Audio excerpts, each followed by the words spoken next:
Jimmy Spoon and the Pony Express, Chapter 21, A Marriage Proposal. Jimmy didn't regain consciousness for 6 days. On the 7th morning, his eyes opened. He tried to sit up, but his head throbbed as if a stone were bouncing inside his skull. A thick bandage prevented him from touching the wound. When Milo saw Jimmy looking around, he jumped up from his stool. "Praise God!" he cried. "The doc said you were a goner, but we refused to believe him. Jimmy, we've all been praying around the clock. Mr. Tagg, he yelled out the doorway. "Mr. Tagg, hurry! Jimmy's awake."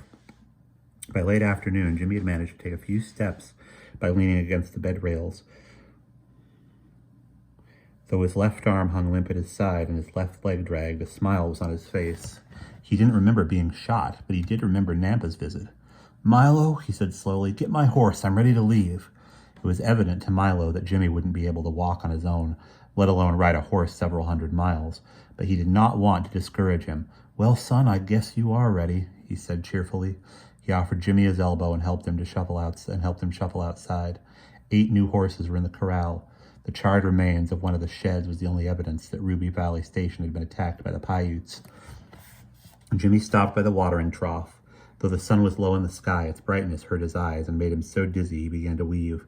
Milo caught him as he fell then in his strong arms and carried Jimmy back to his bunk. "Well," Jimmy said as Milo gently tucked a pillow under his head, "maybe I won't leave just yet. Maybe I'll have a bite of supper first."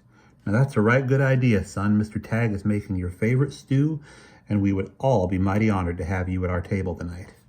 Jimmy slept for 7 more days and nights, waking only long enough to sip soup and be helped outside to relieve himself. Riders came and went, stagecoaches too. Letters for Jimmy arrived in the mochila's way pocket, the right front pouch that carried personal mail for each way station. Each station master had a key to its little brass padlock. When Lillian Zimmerman's perfumed envelope arrived, everybody in the room hovered near Jimmy, hoping he would read it aloud. It wasn't often that a girl would write to one of the boys. Her letter, which had cost $5 in postage, had been written on one sheet of tissue paper, both sides in print so small that Mr. Tagg had to put on his spectacles to help. Lillian's words were crowded into every possible space, sideways in margins and upside down between lines. Mr. Tagg turned the letter here and there, squinted as if decoding a map. Finally, he cleared his throat.